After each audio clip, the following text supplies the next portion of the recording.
Guys, happy Saturday! It is 12:35 ng tanghali. Tapos na tayong kumain ng lunch. Ngayon guys, nagluluto naman ako ng ating dinner. Actually, hindi siya dinner. This is for tomorrow. Nag-defrost tayo ng spare ribs. Nag-request si Daddy na gumawa ako ng sinigang gamit ang ating fresh veggies from our garden. Meron tayong na-harvest na eggplant, okra, of course yung mga kamatis sa panahog natin yan, and then yung ating mga peppers din, yung mga chili peppers na nakuha natin, yun din ang isasahog natin. Plus, yung mga green beans na napitas natin today, marami tayong na-harvest guys. Kung napanood nyo yung earlier ko na long form, meron tayong green beans, naka-harvest din ako ng 2 cucumber today. So ngayon ang gagawin ko naman guys, babalatan natin ang ating pipino at gagawa tayo ng cucumber salad. So ito guys ay as in fresh na fresh, kakapitas lang. Maraming klase ng cucumber salad, pero itong gagawin natin napaka-simple lang. Wala tayong kailangang ingredients dito kung hindi ang suka, konting asukal, pati na ang black pepper. So balatan natin. Pwede rin itong kainin guys na merong balat, pero ang ginagawa ko guys, binabalatan ko siya. Tapos wala tayo ditong patapon guys, kasi alam nyo ba yung balat ng pipino ay pinapakain ko sa aking mga alagang guinea pigs na si Nugget at Piggy Smalls. So yung ating tanghalian today, gumawa ako ng escabeche na red snapper. Napakasarap. Tapos yung mga bata naman guys, yung ating leftover kagabi na pork barbecue. Nag-steam tayo ng broccoli and cauliflower. Yung pinagtabasan guys, yun din ang ating ibinigay sa ating mga guinea pigs. So ganito lang guys yung ginagawa ko sa aking pipino. Pagkatapos nating mabalatan, hiwain lang natin siya ng ganyan. Ayan.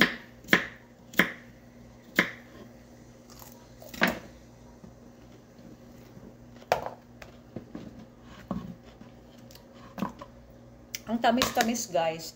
Iba talaga yung sarili mong tanim, tas yung bagong harvest, napakatamis. So maganda tong snack kasi low in calories.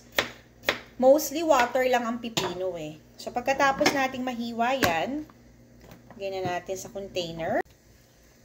So nalagay ko na yung 2 pipino dito guys. Lagyan lang natin ng konting suka. Yan. Tapos, konting-konting tubig. Yan. And then, kuha tayo ng black pepper.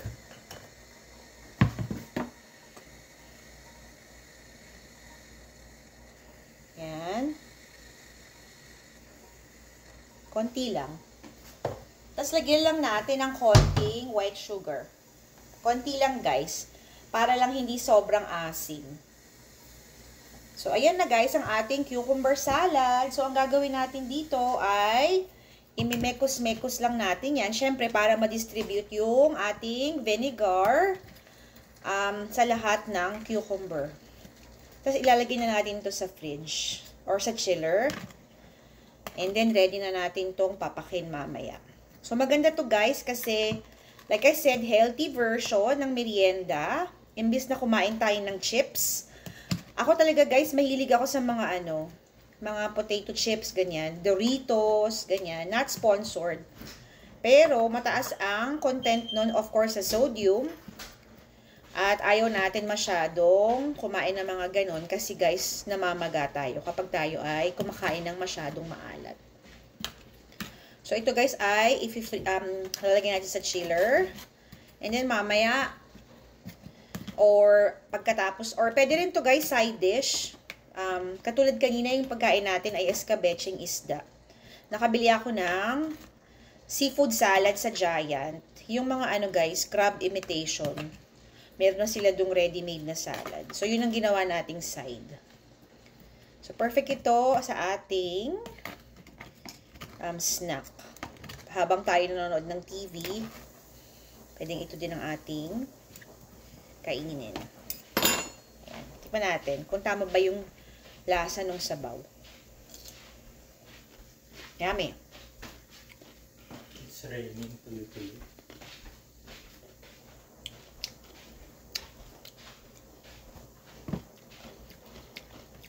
Ayan.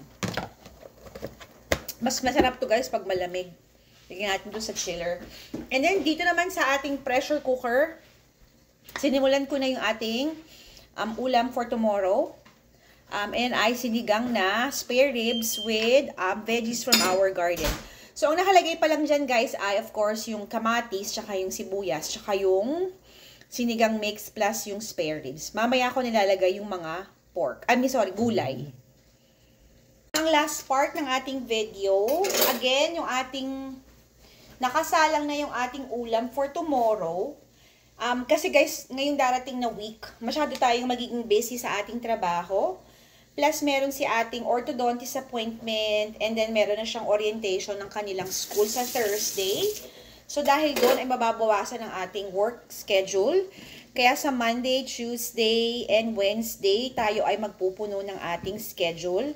Ang ginagawa ko guys, kapag Sabado at saka Linggo, dahil meron tayong oras, nagluluto na talaga ako ng mga pagkain natin. Para pagdating ko from work, hindi na ako kailangang tumindig ng matagal sa kitchen. Dahil syempre guys, pagod na tayo sa trabaho. Tayo ay nagdadrive maghapon. At saka nagluluto na din tayo ng pagkain ng mga bagets. Kasi nga hindi na ako dito kumakain kapag meron tayong trabaho from Monday to Friday. So I always make sure na yung mga bata ay merong option for lunch. Kasi marunong na silang mag-init sa microwave. Pwede silang magluto ng mga piniritong sunny side up egg or scrambled egg. But other than that, hindi namin sila masyadong pinapayagang mag-operate ng stove para na din sa safety. So magluto tayo ngayon ng sinigang na baboy, spare ribs.